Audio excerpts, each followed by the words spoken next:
Today we're at the Venkatesh project with Pat Dugan, the project manager, and we're talking about recessed windows. Let's take it away.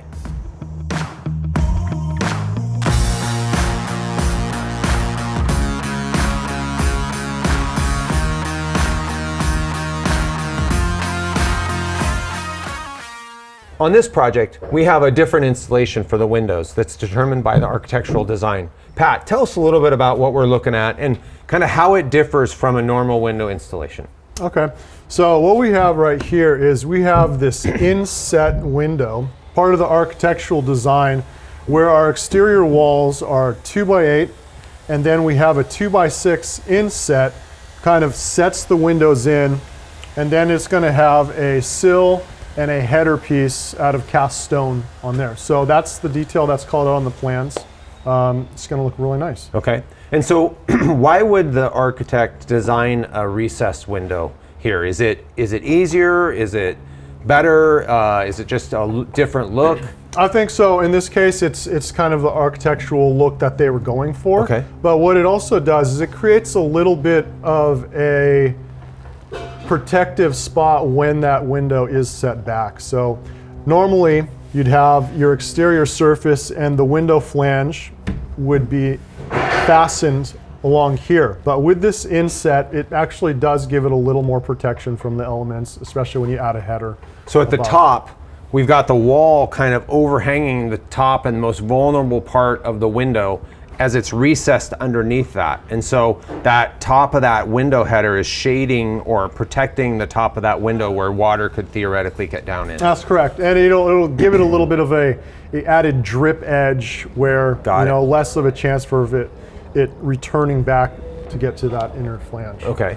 And even though we're underneath the porch right now and this window is never going to get water on the upper side of it, we're still doing the same details in this window as we do in a window that's totally exposed because it's more protective and it's also going to be a more airtight window installation. That's right. Okay. So let's go look at a door that we've already installed so that we can see how it looks when it's finally installed. So Pat, I can see that we have a big French door installed right here. And it looks a lot different than a normal installed door kind of on the surface of the wall. So take us through a little bit of the things that you've done here, not only to install this window, but to make sure that, this door, but to make sure that we're thinking about long-term durability and about keeping the water out forever. Yeah. So in this case, what we have the inset like we saw on the previous location. For the longevity, we always want to do a door pan. So right here we have a galvanized door pan flashing, which goes into the opening first, projects to the interior face of this exterior wall. Okay. So if any moisture does get there, if it's sitting there, it has a chance to just evaporate without causing dry rot underneath that structure. Okay, so that's protecting the bottom of the door where most likely the water is going to migrate and cause rot. That's correct. Okay, and that dam has a fin on the back of it that keeps water from getting blown in farther into the house, right? That's correct. So in this case, what we have is there's a flange on the back of this door pan that goes up about 1 inch because we have 1 3/16 inch build up on this interior floor. Got it. So it's high enough to make sure nothing gets in there, but low enough to not be seen above the finished floor. Got it. Okay. And then I see these shims, and these shims are used to level the door and to make sure that it's absolutely perfect because,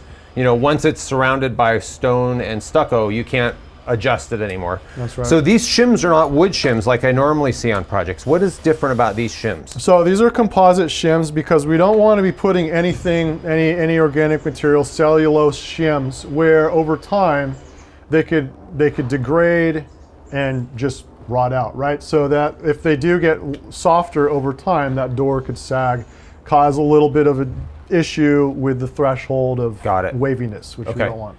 And then is this the final installation or do you have another step over the top of this, what's this called this window flange? And I see it looks like it's embedded in some caulking. Yeah, so what we do is we put our sealant adhesive up against our waterproof membrane.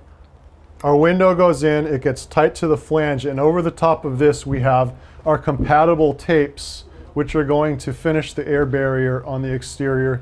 It'll go from the frame of the window, wrap over the flange, and onto this air barrier. Okay, and that tape is specifically designed to go with this blue membrane, and it sticks tenaciously. That's correct. Okay, and that's just to make sure that we never have problems with these windows and doors. That's right. So it'll cover that flange, just the one extra barrier for waterproofness, and then that air barrier connection as well. Okay.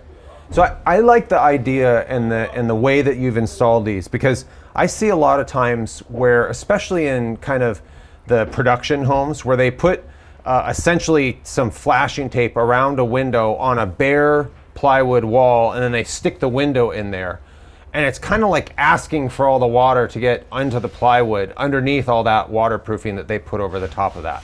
Because really, a window and a door is just a hole in our waterproofing. That's right. So this is really kind of talking about building projects better and really using the idea of science to move all that material away from the most susceptible part of the house, which is the wood. Yep. All right. If you're interested in learning more about building science or building a better way or following this project, please hit subscribe as we show you how to build a better way.